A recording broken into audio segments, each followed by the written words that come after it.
Well, good morning, everyone. Welcome to Mission Sunday 2022. We are excited to have our missions partners here with us as part of our series, Who's Your One?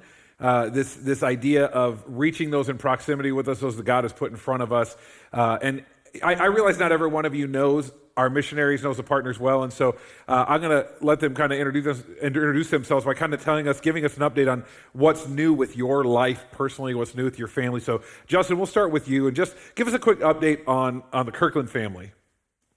My kids are 9, 6, and 4, and they're in that stage where they're getting involved in everything. So every night we're at some practice or some game, shuttling, splitting to different practices. Yeah. We're in that season of life, which is fun. We're getting ready to move to Georgia, which we can talk about. So sweet, gearing up for that. But sweet, doing good. Awesome. And John and Abby, what you've had a few updates since the last time you were here. So you want to tell us about your updates? Yes, we are now parents of 2 girls. We just had a baby in January. Her name is Maya. And that is new enough for our entire update. So true. In fact, the last time these guys were here, they had 0 children. So from 0 to 2, I think so. Yeah. Or she was just born. Yeah. Yep. 2 years later, we're doing it again. Yep. So congrats on that. We're really excited for you. And the babies are floating around here. Probably my wife has both of them on her at some point today. But so this series, Who's Your One? We're focusing on characteristics of someone who's willing to take ownership of that one person God has laid on their heart. The language we're using throughout the series, and we're very early in the series, are that this person is in proximity to you. That may be physically, but there's someone God's put in your path in your life. They do not know Jesus, and there's someone that you're willing to move your life for. That's the journey we're going on in this series. The question I want to ask you as missionaries is, how do you see that play out in your context? So whoever wants to go first. Awesome.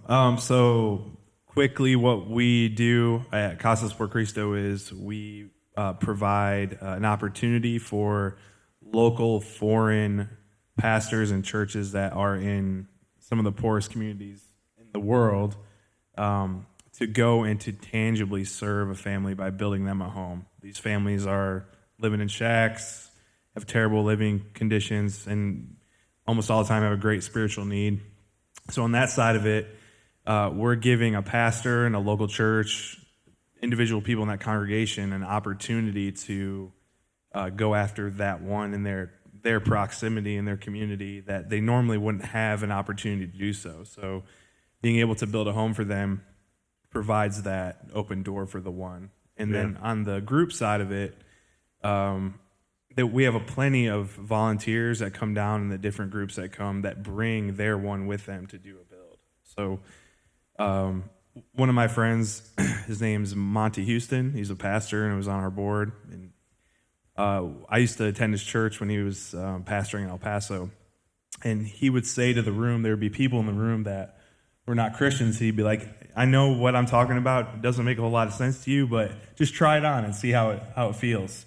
So you hear Jesus say this, just try it on in your life and see what it's all about. And I always thought that was really powerful because it allows somebody to try the truth of God's word and his power into their life, in a way that the same when you invite somebody to come on a trip who's not a believer and they get to serve somebody free of self and build them home, they get to experience God's goodness and power in a really approachable way. So I love that. Yeah, I found the question to be very intriguing because there's so many ways you can kind of talk through what does proximity mean. Does that mean rubbing shoulders? Does that mean digitally? What does that mean? And what does it mean to move your life for? Does it mean across the world? Does it mean 3 hours a day, 2 hours a day? And I think there's so much you can unwrap there. And I thought Will did a great job on Sunday unpacking that. And for us personally, we've just felt God calling us to be in proximity with the people that we're leading right in Zambia. And we spend most of our year in Zambia with our people that we've been called to, with our staff, with our church family, and rubbing shoulders and being that really close proximity so that we can see life change. And I think it's been happening. And from an organization standpoint, this is such a central thing that what we do. If you've been on a trip before, you've been on house visits, you've been on outreach, and so much of our staff and our church family, they're going and doing that on a regular basis, and we're seeing that happen more and more, just people seeing that husband or wife that needs to be poured into, or that neighbor or that child, and we're seeing it in a greater and greater way. And just a quick story, we have some great friends, Justin and Weeza. Weeza joined our staff a couple years ago, and these two have been so inspiring in this particular context. They came to Choma on a work assignment for a year, and came into our church and felt such a sense of belonging in the church that they're like, we love this. Let's commit to this. Let's be a part of this. And soon after, they said, how can we be more involved? They moved across town about 15 minutes. They found the house that was the closest to our base possible, so they could be in proximity. They moved their life for that. And soon after that, he gave up his dreams in the big city and said, let's just commit and be in this city. And from that, we saw, their door was constantly knocked at. Droves of youth, young adults were constantly in their proximity now, and they did the same thing. They seek those people out. And I think in the last couple of years, Justin probably has saved over 50 people because he's committed to moving his life for people. That's great. Yeah, that's great. So I want to make this personal to each of you. In 30 seconds, tell us about who chose you as their one, and how did it make an impact on where you are today? Yeah, I can keep going. I think it's really tough for me to say, because as I was walking with, I grew up in the church. It's really hard to say, particularly like, did someone really choose me? But if you didn't know, I came to the Ransom for many years, and I think back to the one question someone asked and said, do you want to come to Zambia, which was Phil Wiseman at the time. And he made a huge impact by following up with me and eventually getting baptized here at Ransom. And I feel like, I don't know if it's a cop-out answer to say more people were my one, but there's just people who committed to me and this family, and now there's been many people since walking with the Lord that have committed to walking with me. So that's great. That's great. For me, I had a friend in college who just said, let's do this together. And I love thinking back to her being a friend. It's not like she was a leader. She wasn't a pastor. She wasn't, any kind of spiritual mentor to me. She was just like, hey, I think you and we need to do this together. And she just committed to me and prayed with me. And we encountered the Lord together and really jumped into following him as friends. So I think that friendship component is huge when I think about someone for me to choose someone as a one, or for them to choose me. It's friendship. It happens in friendship, not in some programmed thing, but through authentic relationship. About the time in junior high when I decided that Christianity wasn't for me, the youth pastor at my mom's church took it upon him to make me his mission for the next 5 years or so. He would take me out to eat. He would bring me to conferences, take me to all kinds of stuff. He took me on my very first missions trip, and that clearly laid a foundation for the rest of my life. That's great. That's great. I'm going to turn it over to Angel to ask you a few questions now. So now they're going to get hard. Just bring it on. Yeah, he left the hard questions to me. Well, we're going to shift just a little bit about your ministry, and just tell us about where are you seeing God move right now currently in your ministry, and how can we support that? How can we support you? Let me go. Great. I love this question. I think when I think about different leaders speaking into what's happening in the world, there's such a negative narrative right now over the world, what's happening and the world's in what state, but that's just not what we see when we look at the kingdom. We're seeing God move in huge ways right now in the church and through his people, and especially in Zambia and in Africa. I don't know, he's doing something in Africa right now.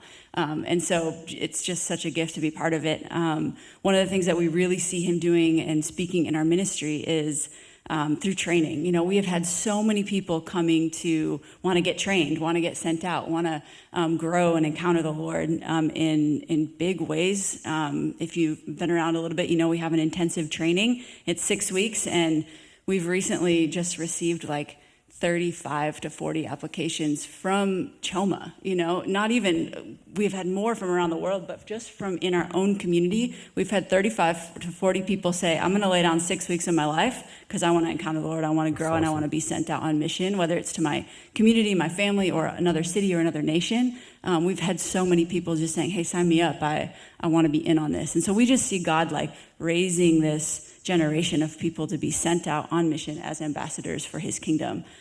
Which is just such an honor to be part of it. And how can you be supportive? I think come and be part of what we're doing. Witness what God's doing in Africa. Witness what he's doing in Zambia right now with our ministry, whether that's on a short-term trip or in 6 weeks, and to say, hey, you know, I need a different narrative for my life. So come, jump in, participate, and see what we got going on. Yeah. Love that. How about in Casas? What's going on?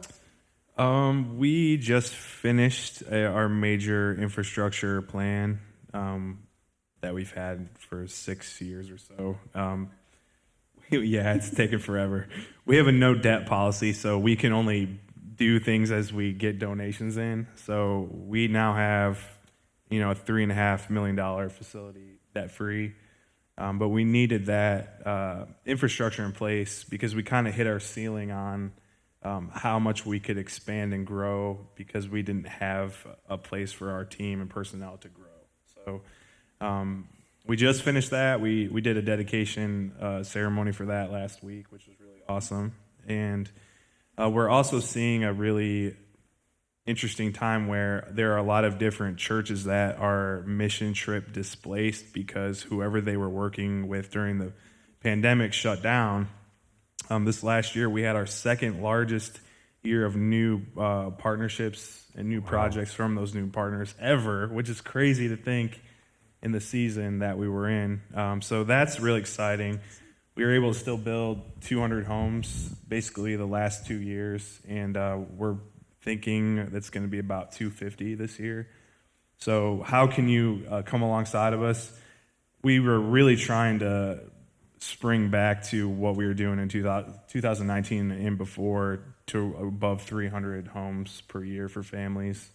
And then I want to see in the next 5 years that we get to about 500. So That's fantastic. Yeah. And it just goes to show, like, maybe some of our earthly work is changing and morphing, but kingdom work is just continuing in both places. Yeah. That's fantastic. So what are some of the biggest challenges that you guys are having right now? And I'll just do it twofold. And then what are you celebrating the most? You know, we can talk about, like, this is where we're going, or this is but what are we celebrating too?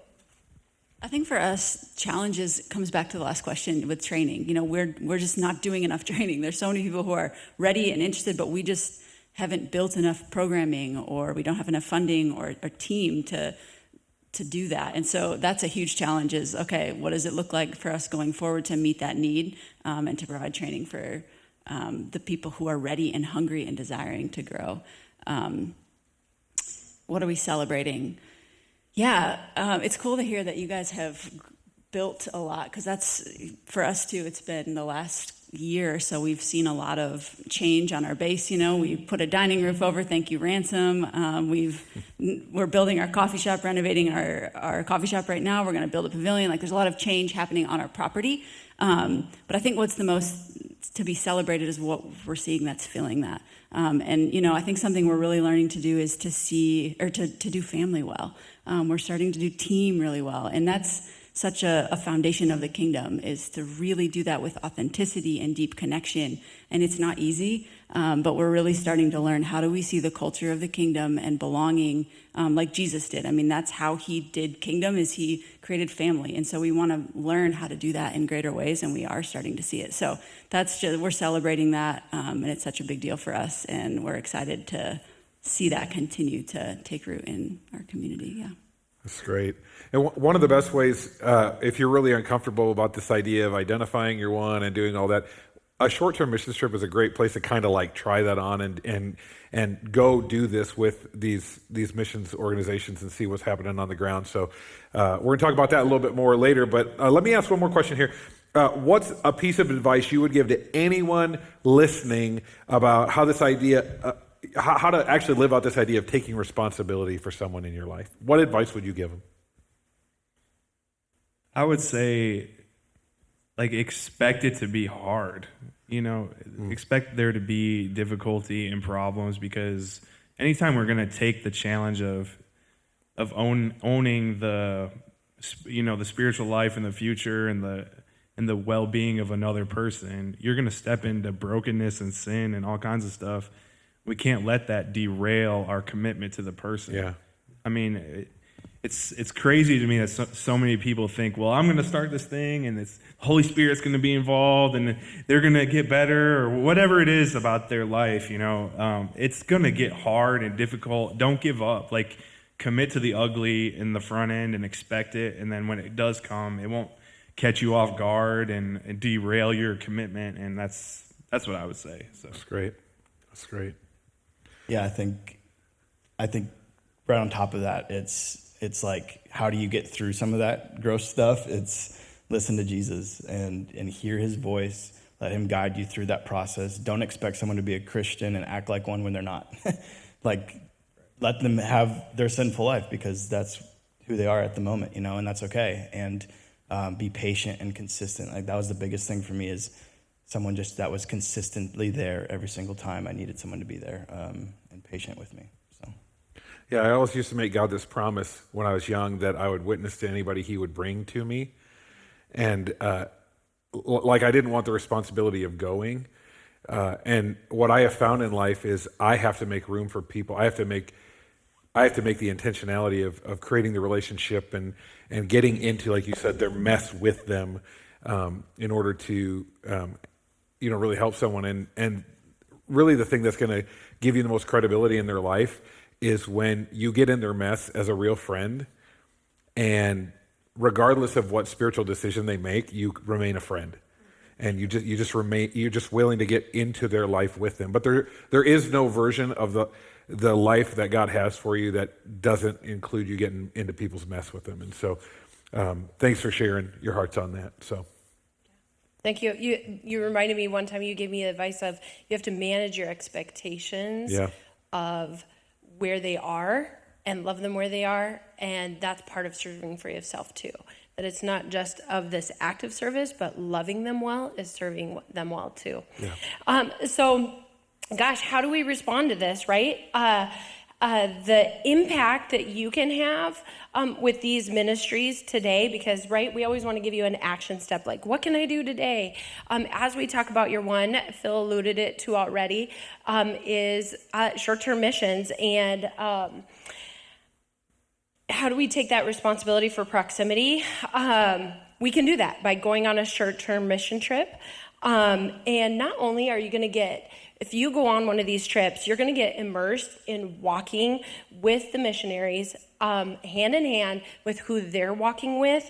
But you're going to experience something. God's laid something on my heart lately that if you've been to some serve events or on some trips lately, I've shared this with you already, but how we see our neighbors, how we hear and see the people around us is filtered by our perspective, and our perspective is created by our experiences.